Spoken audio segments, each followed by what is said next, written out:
Hello नमस्कार दोस्तों। सक्षम IQ टेस्ट सीरीज़ के यूट्यूब चैनल पे आप सभी का बहुत बहुत स्वागत है। तो चलिए आज हम करेंगे यूपी RO और यूपी PCS के लिए जो भी GS का पेपर फर्स्ट आता है तो सॉल्व करेंगे। पार्ट वन करेंगे आज। पार्ट वन में आपके 70 क्वेश्चन होंगे एंड पार्ट टू आएगा। पार्ट टू में हम टोटल 140 क्वेश्चन करेंगे। तो चलिए स्टार्ट करते हैं। आज की क्लास जो भी है आप लोग पूरा देखिए, बहुत इम्पोर्टेंट क्लास है। और देखने के बाद चैनल को सब्सक्राइब भी करिएगा और पसंद आए तो लाइक अवश्य करिए। चलिए नेक्स्ट क्वेश्चन देखते हैं। क्वेश्चन नंबर फर्स्ट देखिए। फर्स्ट क्वेश्चन जो देखते हैं तो ये आपकी 2023 का इसमें करंट अफेयर्स दिया गया है, तो ये आपके लिए बहुत ज़्यादा लाभदायक नहीं है, तो इसलिए आप इसे छोड़ दें। और देखिए तो क्वेश्चन नंबर सेकेंड दिया है 15 नवंबर 2023 को प्रधानमंत्री नरेंद्र मोदी ने कहाँ से विकसित भारत संकल्प यात्रा को हरी झंडी दिखाई है। तो ये तो आपका एक करंट अफेयर्स हो गया और स्टैटिक जीके में भी आ जाएगा, क्योंकि ये एक पूछ सकता है कि इसके चांसेस हैं कि हाँ ये पूछ सकता है आपको ये क्वेश्चन, तो इसलिए आप इसे देख लीजिएगा। तो इसका राइट आंसर बताएंगे कि इसका क्या हो जाएगा। ऑप्शन दिया है नई दिल्ली, सेकंड ऑप्शन है खूंटी और थर्ड है पटना एंड डी है क्या है रामपुर। तो इसका राइट आंसर क्या हो जाएगा।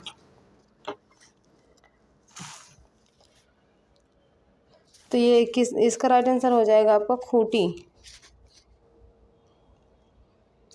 ये खूंटी जिले के आसपास जो है आदिवासी आबादी वाली जो ग्राम पंचायत है वहाँ से रवाना की गई है। तो option number B is the right answer. Next question देखें। क्वेश्चन नंबर 3 1867 से 68 में भारत में प्रति व्यक्ति आय 20 रुपये थी। यह सर्वप्रथम अभिनिश्चित किया किसने कहा था ये। MD रानाडे ने, सर W हंटर ने, RC दत्त ने, दादा भाई नौरोजी ने। तो क्वेश्चन नंबर 3 का राइट आंसर क्या हो जाएगा। क्वेश्चन नंबर 3 का देखिए, जो 1867 और 68 में प्रति व्यक्ति आय 20 रुपये थी, तो ये सबसे पहले ये जो सेंटेंस है इसे आप जो भी क्रांतिकारी थे जैसे कि पर्टिकुलर ये दादा भाई नौरोजी ने ही कहा था। तो इसका राइट आंसर हो जाएगा option number D is the right answer. Next question देखेंगे। क्वेश्चन नंबर 4 P सेनगुप्ता और जी सदास्युक ने भारत को कितने लघु कृषि प्रदेशों में बांटा है। 58, 63, 60, 65। क्वेश्चन नंबर 4 का राइट आंसर क्या हो जाएगा। इसका राइट आंसर क्या हो जाएगा। तो देखिए इसमें पूछा है कि लघु कृषि प्रदेशों में कितने भाग हैं, तो ये आपके 60 भाग में बांटा गया है। जो P सेनगुप्ता और जी सदास्युक हैं, इन्होंने भारत को 60 लघु कृषि प्रदेशों में बांटा है। ये चीज़ आप ध्यान रखेंगे कि लघु क्षेत्र के बारे में पूछ रहा है ना, लघु। तो option number C is the right answer. Next question देखेंगे। Question number 5 make in India कार्यक्रम के संदर्भ में निम्नलिखित में से कौन सा सही है।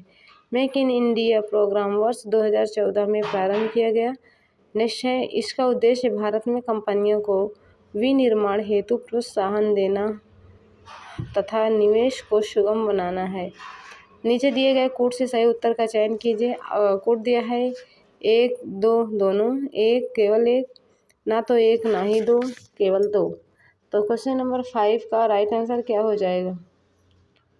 देखिए, जो मेक इन इंडिया प्रोग्राम का शुभारंभ ये प्रधानमंत्री नरेंद्र मोदी द्वारा ये 25 सितंबर 2014 को किया गया था। तो ये बात तो बिल्कुल सही है। और इसका जो है उद्देश्य क्या था। इसका उद्देश्य जो है निवेश गंतव्य के रूप में स्थापित करने हेतु निवेश को सुगम बनाना तथा भारत में कंपनियों को विनिर्माण हेतु प्रोत्साहन देकर भारत को विनिर्माण का वैश्विक केंद्र बनाना।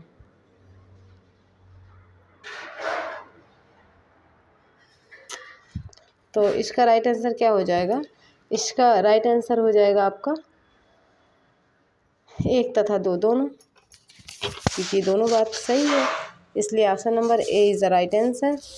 नेक्स्ट क्वेश्चन देखेंगे, क्वेश्चन नंबर 6। भारत में जेंडर बजटिंग कब शुरू किया गया था? जेंडर बजटिंग कब शुरू किया गया था? केंद्रीय बजट 2005 और 6 में, केंद्रीय बजट 2006-7 में, केंद्रीय बजट 2008-9 में, केंद्रीय बजट 2004-5 में। क्वेश्चन नंबर 6 का राइट आंसर क्या हो जाएगा? क्वेश्चन नंबर इसका राइट आंसर क्या हो जाएगा? क्वेश्चन नंबर 6 का देखिए 2005-6 में शुरू किया गया था ये, ठीक है। Option number A is the right answer, केंद्रीय बजट 2005-6। नेक्स्ट क्वेश्चन, अच्छा ये किससे रिलेटेड था, इसमें क्यों किया गया था? तो ये जो है जेंडर बस्टिंग जो महिलाओं को मुख्य धारा में लाने का एक शक्तिशाली कार्यक्रम है, ठीक है। ये इसके द्वारा जो है महिलाओं के लिए प्रयास किया गया है कि महिलाओं को पुरुषों के समान ही विकास का लाभ प्राप्त हो सके। इसमें नीतियों या कार्यक्रमों का निर्माण, कार्यान्वयन एवं समीक्षा करते समय लैंगिक दृष्टिकोण को भी ध्यान में रखा जाए। चलिए नेक्स्ट क्वेश्चन देखेंगे, क्वेश्चन नंबर 7। भारत में योजना के आरंभ से किसी भी पंचवर्षीय योजना में अनाच्छादित कुल वर्षों की संख्या है कितनी? Question number 7। Question number 7, Bharat में योजना के आरंभ से किसी भी पंचवर्षीय योजना में अनाच्छादित कुल वर्षों की संख्या है, तो क्या है? क्वेश्चन नंबर 7 का राइट आंसर क्या हो जाएगा? तो 3 वर्षों तक योजना अवकाश होता है ना इसमें, तो अनाच्छादित तो कुल वर्षों की संख्या कितनी हो जाएगी? 7। Option number B is the right answer. चलिए नेक्स्ट क्वेश्चन देखेंगे, क्वेश्चन नंबर 8। निम्नलिखित में कौन सा एक वित्तीय समावेशन की प्रक्रिया की सफलता में बाधक है? निम्न आय, निरक्षरता, बैंक शाखाओं का अभाव एंड उपयुक्त सभी। क्वेश्चन नंबर 8 का राइट आंसर क्या हो जाएगा?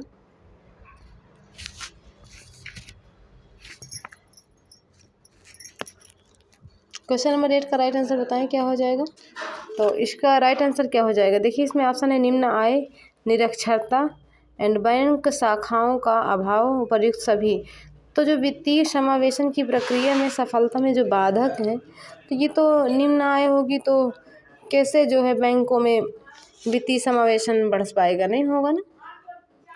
और फिर नेक्स्ट है निरक्षरता, और निरक्षरता भी है बाधक, एंड बैंक शाखाओं का अभाव ये भी है, इसलिए इसका राइट आंसर हो जाएगा option number D is the right answer, उपयुक्त सभी। नेक्स्ट क्वेश्चन देखेंगे,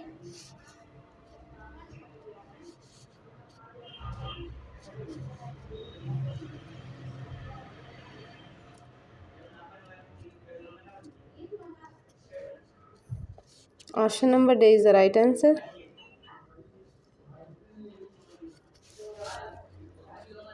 नेक्स्ट क्वेश्चन देखेंगे,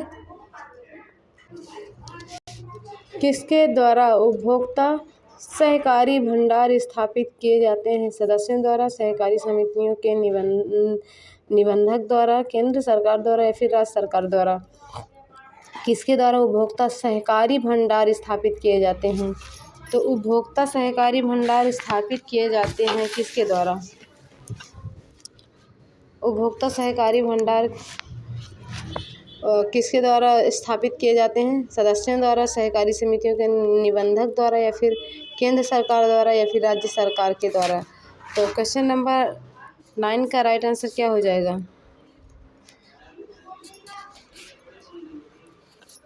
ये जो है समितियों के निबंधक के द्वारा हुआ है ना, तो इसका राइट आंसर क्या हो जाएगा?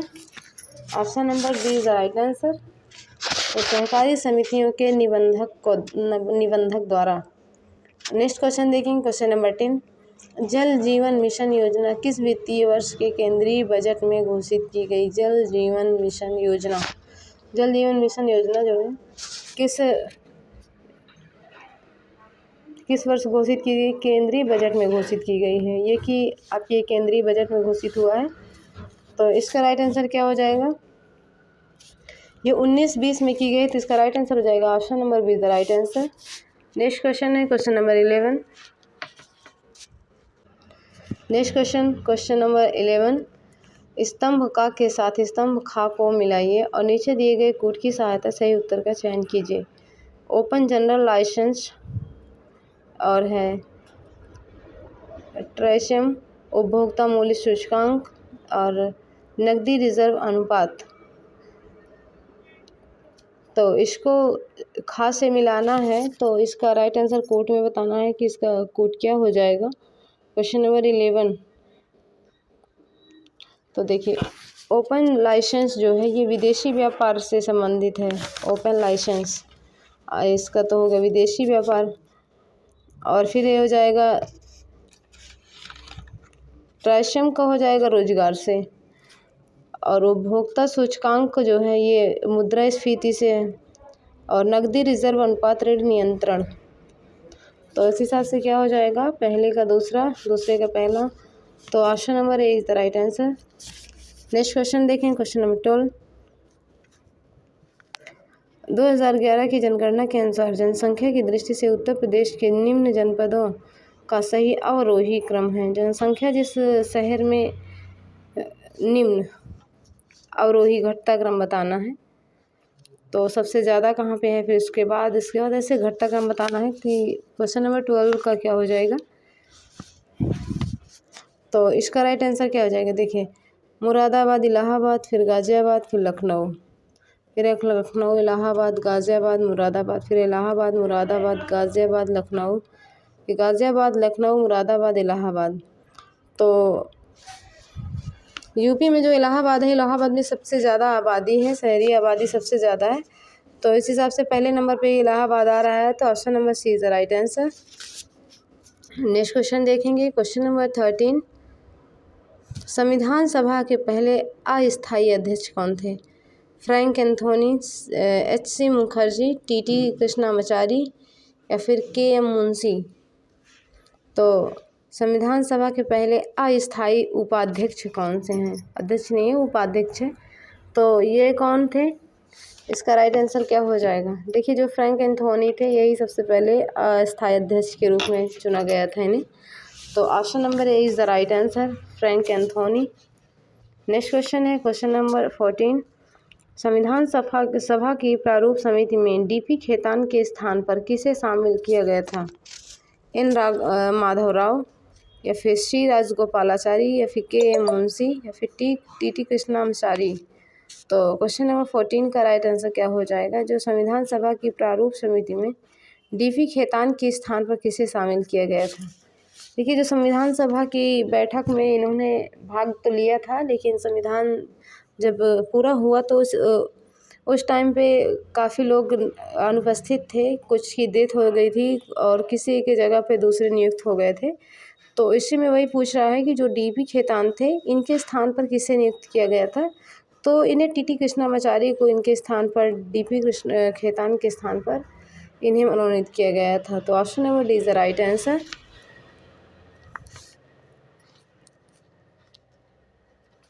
नेक्स्ट क्वेश्चन है क्वेश्चन नंबर 15। न्यायालय द्वारा संसद की कार्यवाहियों की जांच न किया जाना संविधान के किस अनुच्छेद में वर्णित किया गया है? न्यायालयों द्वारा संसद की कार्यवाहियों की जांच न किया जाना संविधान के किस अनुच्छेद में वर्णित है?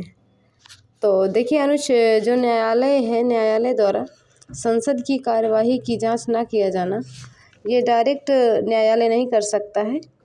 तो ये किसी न किसी मीडिएटर के साथ जांच करवाने का कार्य पूरा करवाया जाता है। तो ये किस अनुच्छेद में लिया गया है?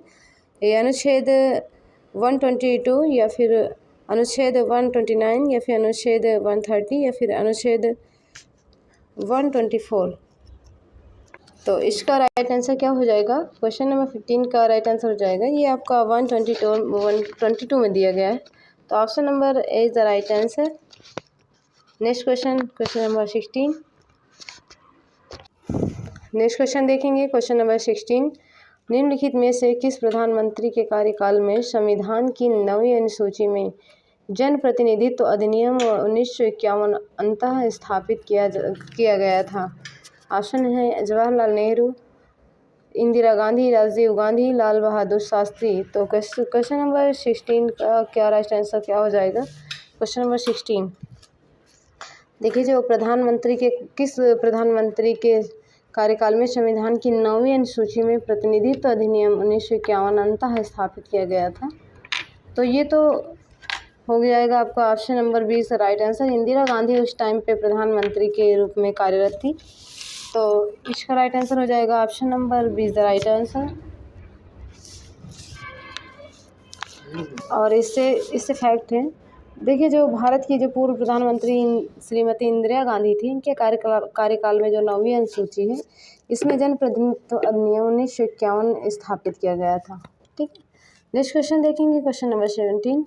संविधान को संघात्मकता के तंग ढांचे में नहीं ढाला गया है, यह कथन किसका है?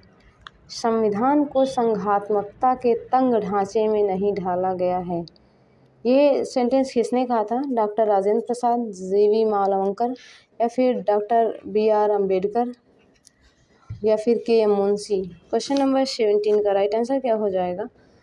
इसका राइट आंसर हो जाएगा आपका, देखिए जो BR अम्बेडकर हैं, इन्होंने ये वाक्य कहा था कि संविधान को संघात्मकता के तंग ढांचे में नहीं ढाला गया, और इन्हीं के द्वारा संविधान का निर्माण किया गया था। इन्हीं के द्वारा संविधान को लिखित रूप में इनको संविधान की एक भूमिका निभाई गई थी।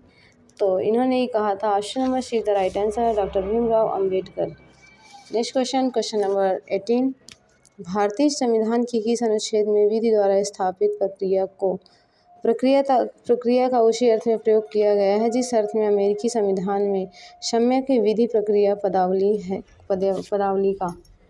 तो संविधान के किस अनुच्छेद में विधि द्वारा स्थापित प्रक्रिया का उसी अर्थ में प्रयोग किया गया है जिस अर्थ में अमेरिकी संविधान में सम्यक विधि प्रक्रिया पदावली का? तो इसका राइट आंसर क्या हो जाएगा? 18 का राइट आंसर हो जाएगा। देखिए 21 है, जो 21 में ये बात कही गई थी, अनुच्छेद 21 में, ये अनुच्छेद 2017 में आया था, जिसमें उच्च न्यायालय के न्यायाधीश की नियुक्ति राष्ट्रपति करता है। अनुच्छेद 280(1) के अनुसार वित्त आयोग के अध्यक्ष की नियुक्ति राष्ट्रपति द्वारा की जाती है, और 239 का 5 के तहत संघ राज्य क्षेत्र दिल्ली एवं पांडिचेरी के मुख्यमंत्री की नियुक्ति राष्ट्रपति करता है। तो क्वेश्चन नंबर 18 का राइट आंसर क्या हो जाएगा? Option number A is the right answer. Next question देखेंगे, क्वेश्चन नंबर 19।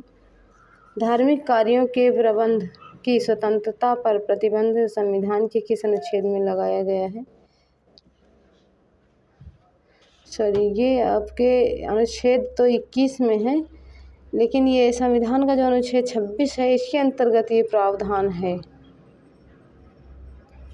चलिए नेक्स्ट क्वेश्चन देखेंगे, क्वेश्चन नंबर 19। धार्मिक कार्यों के प्रबंध की स्वतंत्रता पर प्रतिबंध संविधान के किस अनुच्छेद में लगाया गया है? तो ये अनुच्छेद 27 में लगाया गया है ना, तो इसका राइट आंसर हो जाएगा आपका option number B the right answer, 27। Next question number 20। Bharat के राष्ट्रपति ज्ञानी जैल सिंह ने भारतीय डाकघर संशोधन विधेयक पर वीटो शक्ति का प्रयोग कब किया था? क्वेश्चन नंबर 20 का राइट आंसर क्या हो जाएगा? जो वीटो का सबसे पहले प्रयोग किया था, किसने किया था? तो ये 1986 में डॉक्टर ज्ञानी जैल सिंह द्वारा किया गया था, जो कि विधेयक और पॉकेट वीटो द्वारा संसद द्वारा पारित विधेयक को अनिश्चित काल के लिए लंबित रखना होता है। तो ये option number see the right answer, 1986। Next question number 21। निम्नलिखित में से किसकी नियुक्ति राष्ट्रपति द्वारा की जाती है? संघ राज्य क्षेत्रों में मुख्यमंत्री, वित्त आयोग का अध्यक्ष, उच्च न्यायालय के न्यायाधीश, कूट है या केवल 2 और केवल 1 और 2, केवल 2 और 3, 1 2 3 सभी। तो 21 का राइट आंसर क्या हो जाएगा? 21 का राइट आंसर हो जाएगा, देखिए जो राष्ट्रपति जो नियुक्ति करता है तो वो संघ राज्य क्षेत्रों में मुख्यमंत्री की भी करता है। वित्त आयोग का अध्यक्ष जो होता है उसकी भी करता है और उच्च न्यायालय के न्यायाधीश की भी करता है। तो इसमें सभी की नियुक्ति राष्ट्रपति द्वारा की जाती है। तो option number D is the right answer. 1 2 3। Next question देखेंगे, क्वेश्चन नंबर 22। मंत्रिपरिषद सामूहिक रूप से लोकसभा के प्रति उत्तरदायी होती है, इसका उल्लेख संविधान के किस अनुच्छेद में किया गया है? अनुच्छेद 74(3), अनुच्छेद 75(3), अनुच्छेद 76(3) एंड अनुच्छेद 77(3). तो 22 का राइट आंसर क्या हो जाएगा? इसका राइट आंसर हो जाएगा 75 के 3 में ये बात कही गई है कि मंत्रिपरिषद सामूहिक रूप से लोकसभा के प्रति उत्तरदायी होती है। तो 75(3) में कहा गया है।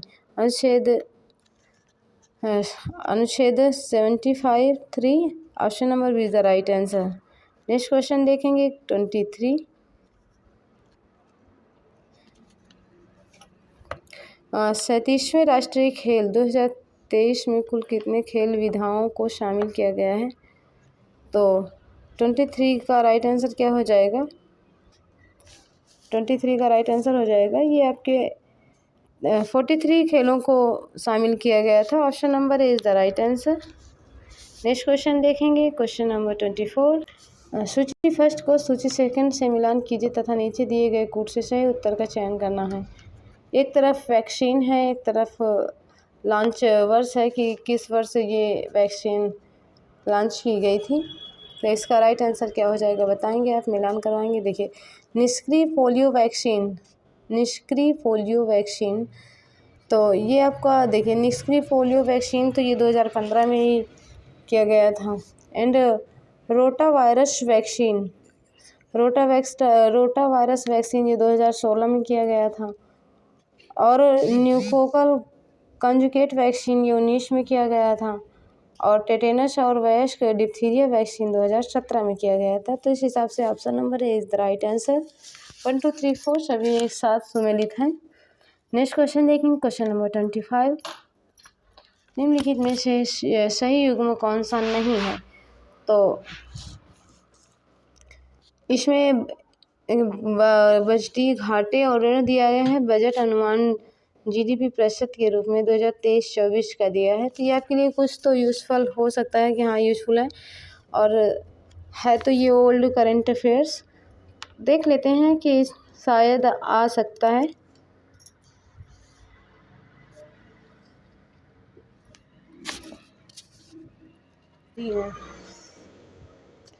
तो इसका राइट आंसर हो जाएगा, ये 2 में मिस्टेक है तो इसका थोड़ा सा डिफरेंट है। तो सी का हो जाएगा 2017 में, और टेटनस और वैक्स डिप्थीरिया वैक्सीन का हो जाएगा 2019 में। तो इस हिसाब से हो जाएगा option number C is the right answer. Next question देखेंगे, क्वेश्चन नंबर 25। तो राष्ट्रीय बजटीय घाटे का जो अनुमान है ये बताना है।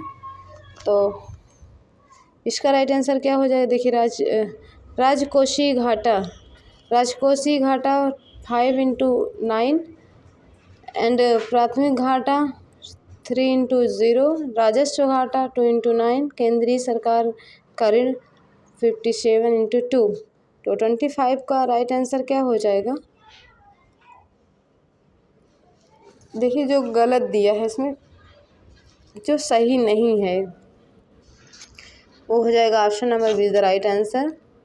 जो प्राथमिक घाटा है, प्राथमिक घाटा का जीडीपी का अनुमानित कितना हो जाएगा? 2.3% था, ये 2.3%। तो यही आपका गलत हो जाएगा और यही सही है। इसका राइट आंसर हो जाएगा option number B is the right answer. Next question देखें, क्वेश्चन नंबर 26। निम्नलिखित में से किस पुस्तक में कीटनाशकों के प्रयोग पर प्रश्न उठाया गया है? Silent spring, the future of NPT, या फिर सर्किल ऑफ रीजन, या फिर द स्ट्रगल फॉर पीस। तो 26 का राइट आंसर क्या हो जाएगा? 26 का राइट आंसर हो जाएगा। 26 का बताना है। तो ये हो जाएगा साइलेंट स्प्रिंग। जो साइलेंट स्प्रिंग है, इनकी पुस्तक पर प्रश्न उठाया गया था। तो option number A is the right answer. Next question देखें, क्वेश्चन नंबर 27। निम्नलिखित कथनों में से सही कथन का चयन कीजिए। रानी लक्ष्मीबाई का जन्म नवंबर 1835 को ग्वालियर में हुआ था। या फिर मुगल सम्राट बहादुर शाह द्वितीय ने खान बहादुर को वायसराय के पद पर नियुक्त किया गया था। और फिर रानी लक्ष्मीबाई की समाधि झांसी में है। या फिर 1857 की क्रांति 10 अप्रैल को मेरठ से प्रारंभ हुई थी। तो क्वेश्चन नंबर 27 का राइट आंसर क्या हो जाएगा? देखिए, इसमें तो जो रानी लक्ष्मीबाई का जन्म जो है ये ग्वालियर में हुआ था क्या? ग्वालियर में तो नहीं हुआ था। और हुआ भी तो कहाँ कहाँ पे हुआ था? ये आपका जो है वाराणसी में हुआ था ना। तो इस हिसाब से ये गलत हो गया। नेक्स्ट है, मुगल सम्राट बहादुर शाह द्वितीय ने खान बहादुर को वायसराय के पद पर नियुक्त किया गया था। तो ये बात बिल्कुल सही है। तो यही आपका राइट आंसर भी हो जाएगा। नेक्स्ट ऑप्शन देख लेते हैं कि रानी लक्ष्मीबाई की समाधि झांसी में है। तो ये झांसी में नहीं, कहाँ पे? ग्वालियर में है। ये ग्वालियर में बनाई गई इनकी समाधि।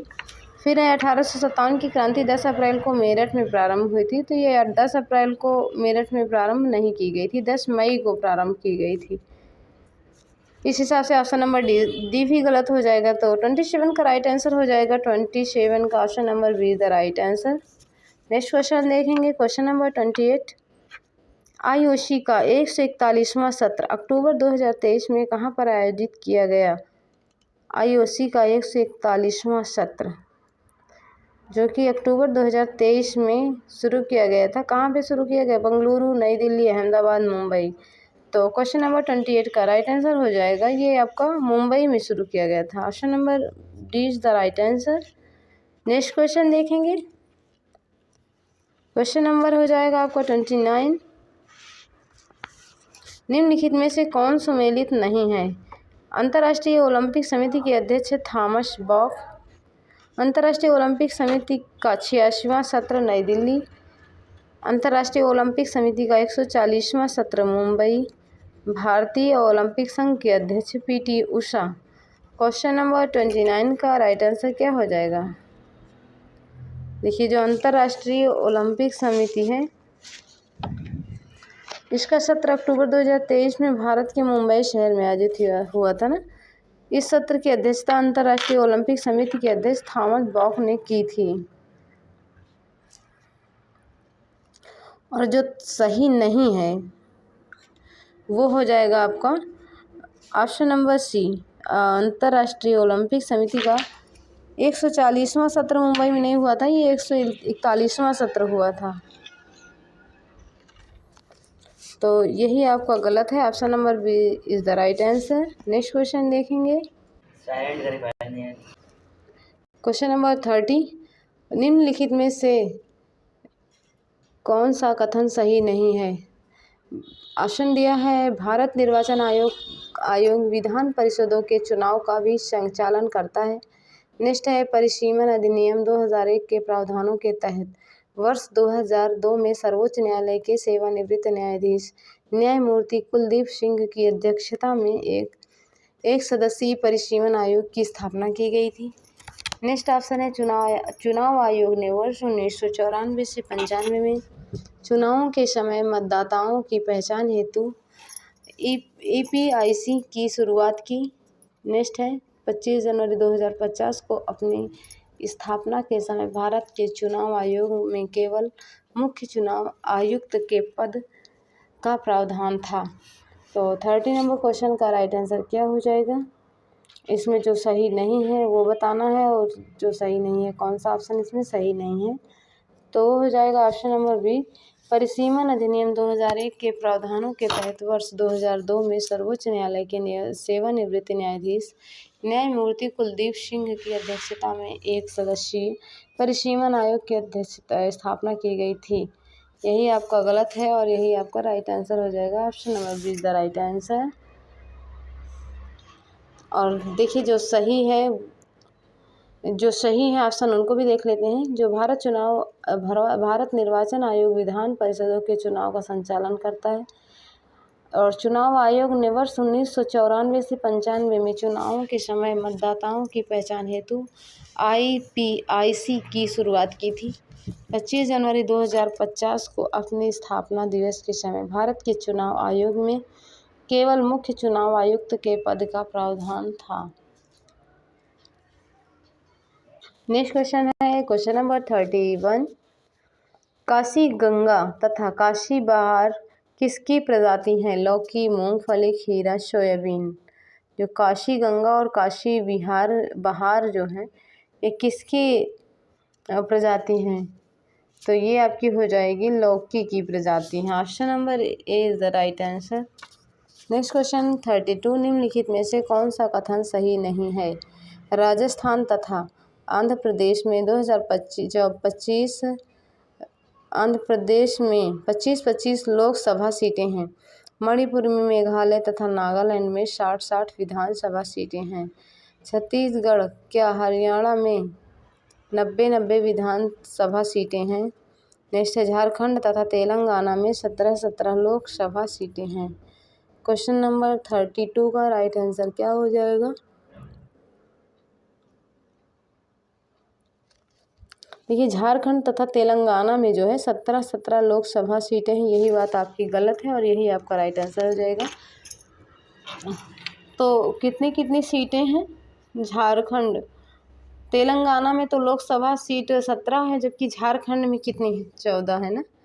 तो इसलिए गलत है और यही आपका राइट आंसर हो जाएगा। नेक्स्ट क्वेश्चन देखेंगे क्वेश्चन नंबर 33।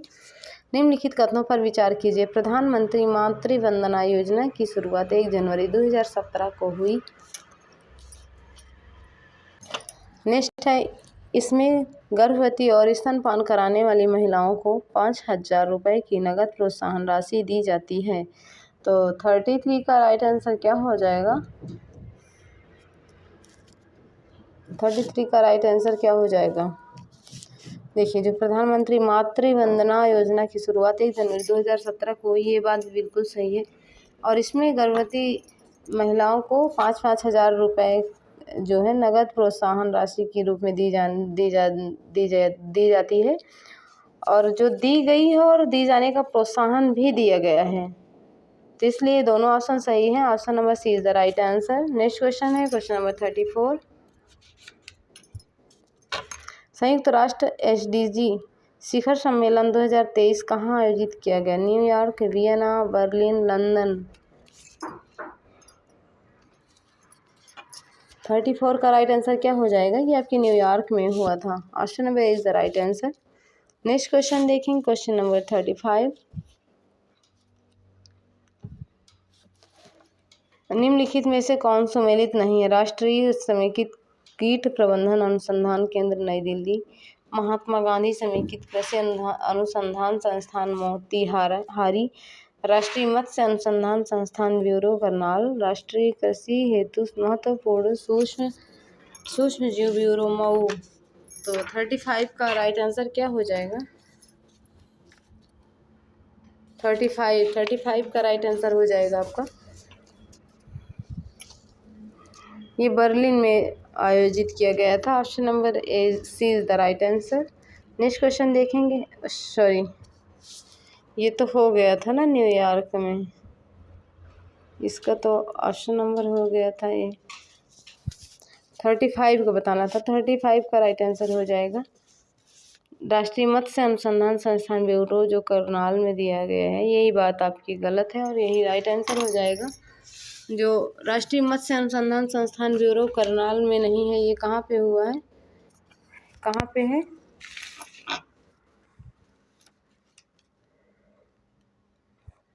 ये उत्तर प्रदेश के लखनऊ में है। तो option number C is the right answer. Next question देखें क्वेश्चन नंबर 36। इफ्को द्वारा देश का पहला नैनो DAP उत्पादन कहाँ से शुरू किया गया है? उत्तर प्रदेश, गुजरात, लखनऊ, तमिलनाडु, पंजाब। तो 36 का राइट आंसर क्या हो जाएगा? जो DAP है इसका संयंत्र गुजरात के गांधीनगर में कलोल के पास शुरू किया गया था ना, गुजरात के गांधीनगर के Kalol. Option number B is the right answer. Next question देखेंगे, क्वेश्चन नंबर 37 में हो जाएगा 37वें राष्ट्रीय खेल के संदर्भ में निम्नलिखित कथनों पर विचार कीजिए। इसे गोवा के 5 शहरों में आयोजित किया गया। इसमें मलखम्ब, खो खो, कबड्डी तथा कलारी पट्टू को भी शामिल किया गया। इसका आयोजन गोवा में पहली बार हुआ। तो 37 का राइट आंसर क्या हो जाएगा? 37 का राइट आंसर क्या हो जाएगा? देखिए, इसमें नीचे दिए गए विकल्पों के आधार पर सही उत्तर का चयन करना है। तो 37 का राइट आंसर हो जाएगा आपका, ये सभी पे हुआ था 1 2 3, ये सभी क्वेश्चन इसका राइट है। तो option number D is the right answer. Next question देखेंगे, क्वेश्चन नंबर 38, निम्नलिखित में से कौन सा तथ्य सही नहीं है? 7वीं आर्थिक गणना की शुरुआत 29 जुलाई 2019 को त्रिपुरा से की गई। वर्ष 2020-21 के आंकड़ों के आधार पर भारत के काजू उत्पादन में महाराष्ट्र प्रथम स्थान पर है। नेक्स्ट है, वर्ष 2020-21 के आंकड़ों के आधार पर भारत का शीर्ष मांस उत्पादक राज्य उत्तर प्रदेश है। नेक्स्ट है, भारत वन स्थिति रिपोर्ट 2021 के आधार पर न्यूनतम वनावरण प्रादेशिक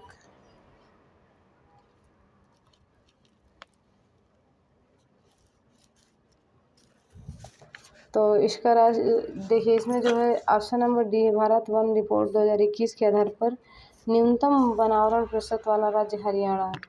तो इसका राइट आंसर क्या हो जाएगा? 38 का राइट आंसर हो जाएगा आपका।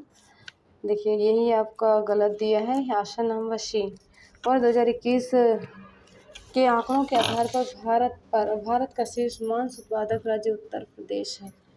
ये ऑप्शन गलत है और यही आपका राइट आंसर हो जाएगा। नेक्स्ट क्वेश्चन देखेंगे, 39, उत्तर प्रदेश बजट 2023-24 में कितने करोड़ रुपए की नई योजनाएं सम्मिलित की गई हैं? तो क्वेश्चन नंबर 23-24 का जो बजट है वो तो आपका कोई यूज़फुल नहीं है, तो क्योंकि 2024-25 का बजट आ गया है, तो आप 24-25 का ध्यान दीजिए, 23-24 का इग्नोर करें। नेक्स्ट क्वेश्चन देखेंगे, क्वेश्चन नंबर 40, निम्नलिखित में से कौन सा कथन गलत है? वर्ष 2011 की जनगणना के आधार पर राज्यों में सर्वाधिक जनघनत्व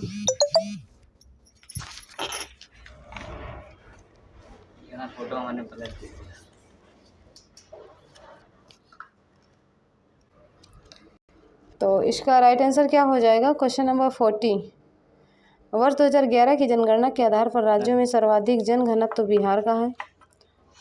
नेक्स्ट ऑप्शन है, वर्ष 2011 की जनगणना के आधार पर राज्यों में उत्तर प्रदेश जनघनत्व में चतुर्थ स्थान पर है। वर्ष 2011 की जनगणना के आधार पर मिजोरम की साक्षरता लक्षद्वीप से अधिक है। नेक्स्ट ऑप्शन है, भारत के राज्यों केंद्र शासित प्रदेशों में सर्वाधिक जनघनत्व दिल्ली का है। तो क्वेश्चन नंबर 40 का राइट आंसर क्या हो जाएगा? क्वेश्चन नंबर 40 का राइट आंसर हो जाएगा आपका, वर्ष 2011 की जनगणना के आधार पर मिजोरम की साक्षरता लक्षद्वीप से अधिक है।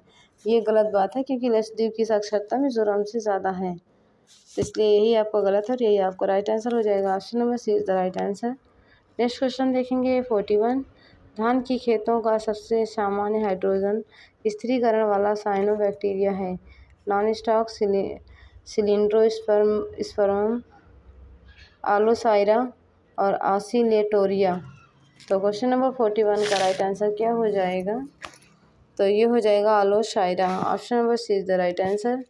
नेक्स्ट क्वेश्चन देखें, क्वेश्चन नंबर 42, निम्नलिखित में से कौन सम्मिलित नहीं है? ऑप्शन, साथी पोर्टल बीज उत्पादन एवं बीज प्रमाणीकरण में सहायता हेतु लॉन्च किया गया। मुद्रा पोर्टल स्टार्टअप की सहायता हेतु लॉन्च किया गया। फिर आप प्रहरी ऐप शराब की निगरानी हेतु लॉन्च किया गया है। फिर लकी बिल ऐप जीएसटी चोरी पर अंकुश हेतु केरल सरकार द्वारा लॉन्च किया गया। तो क्वेश्चन नंबर 42 का राइट आंसर क्या हो जाएगा? जो आप प्रहरी ऐप है शराब की निगरानी के हेतु लॉन्च किया गया है, इसमें दिया है, यही गलत है और यही आपका राइट आंसर हो जाएगा। और जो आप प्रहरी ऐप है इसे देख लेते हैं कि किस लिए लॉन्च किया गया है। तो ये जो आप प्रहरी ऐप है ये शहरी क्षेत्रों में जल भराव की समस्या से निपटने के लिए किया गया है। तो ये आप प्रहरी ऐप। चलिए नेक्स्ट क्वेश्चन देखेंगे। क्वेश्चन नंबर 43 है, वर्ष 2023 का साहित्य का नोबेल पुरस्कार किसे प्रदान किया गया। तो ये भी करंट अफेयर्स है, स्टैटिक में भी है, तो देख लेते हैं। 2023 का साहित्य का नोबेल पुरस्कार किसे प्रदान किया गया। जॉन ओलाव, पियरे अगोस्तिनी, कैटोलिन कारिको और एनी एल हुइलियर। तो 43 का राइट आंसर क्या हो जाएगा। 43 का राइट आंसर हो जाएगा Jon Olav. Option number is the right answer. Next question देखेंगे। क्वेश्चन नंबर 44, 2023 में अर्थ ओवरशूट डे कब मनाया गया। 44 अर्थ शूट ओवरशूट डे है, ओवरशूट डे कब मनाया गया। 44 का राइट आंसर हो जाएगा आपका। देखिए 20 अगस्त, 1 जुलाई, 10 अगस्त, 10 जुलाई। तो option number A is the right answer, 2 August. Next question number 45, Malviya mission निम्नलिखित में से किससे संबंधित है। शिक्षक प्रशिक्षण से, या फिर चने की उन्नत किस्म के विकास से, या फिर कृषि से, या फिर बायोडीजल उत्पादन से। तो 45 का राइट आंसर क्या हो जाएगा। 45 देखिए शिक्षा प्रशिक्षण केंद्र से नहीं,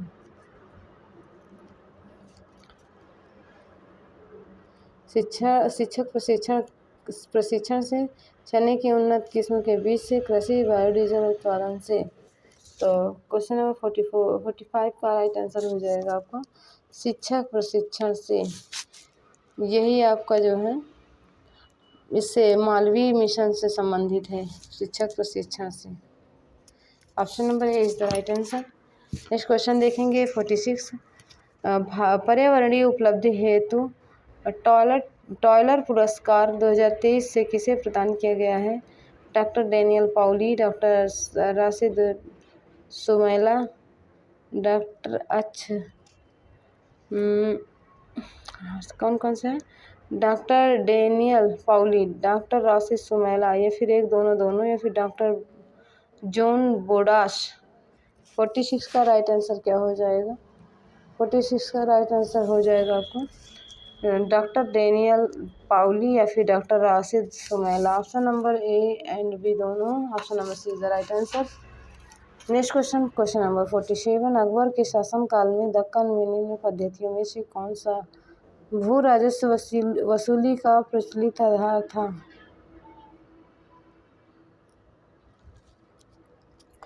तो कौन सा था। कनकूत, हल की संख्या, जब्त और गल्ला बख्शी। क्वेश्चन नंबर 47 का राइट आंसर क्या हो जाएगा। ये हो जाएगा हाल की संख्या। Option number B is the right answer.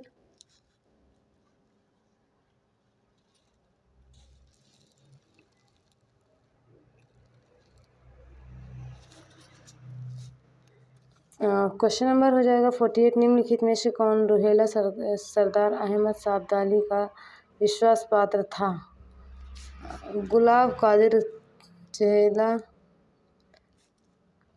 या फिर गुलाम कादिर रुहेला, नजीब खान, अली मोहम्मद खान, या फिर हफीज़ रहमत खान। तो 48 का राइट आंसर क्या हो जाएगा। 48 का राइट आंसर हो जाएगा आपका Najib Khan. Option number B is the right answer. Next question, निम्नलिखित में से किन स्थानों पर डचों ने अपने व्यापारिक अड्डों को निवास बनाया था। क्वेश्चन नंबर 49 का राइट आंसर क्या हो जाएगा। इसका राइट आंसर हो जाएगा देखिए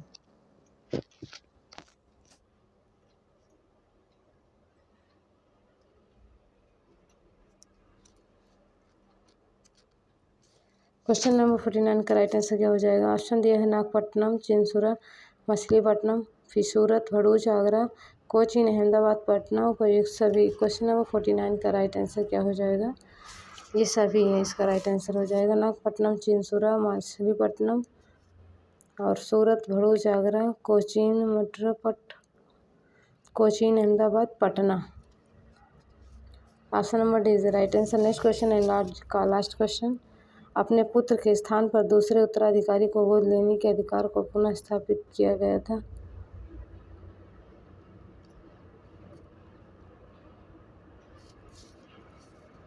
अपने पुत्र के स्थान पर दूसरे उत्तराधिकारी को गोद लेने के अधिकार को पुनः स्थापित करने हेतु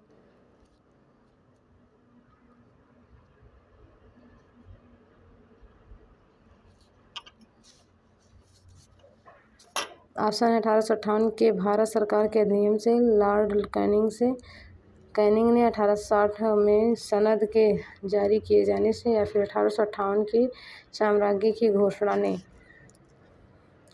तो किसने जो है गोद लेने के अधिकार को पुनः स्थापित किया था? क्वेश्चन नंबर 50 का राइट आंसर हो जाएगा 1858 की साम्राज्य की घोषणा ने ये पुनः स्थापित किया था। तो आज की क्लास यहीं तक। नेक्स्ट क्लास में मिलेंगे 140 क्वेश्चन के साथ। तब तक के लिए पढ़ते रहिए, मस्त रहिए। चैनल पर पहली बार विजिट कर रहे हैं, चैनल को सब्सक्राइब करें। क्वेश्चन अगर कोई आपके मन में डाउट है तो आप हमें कमेंट करके पूछ सकते हैं। एंड वीडियो पसंद आए तो लाइक अवश्य करें। Thank you for watching.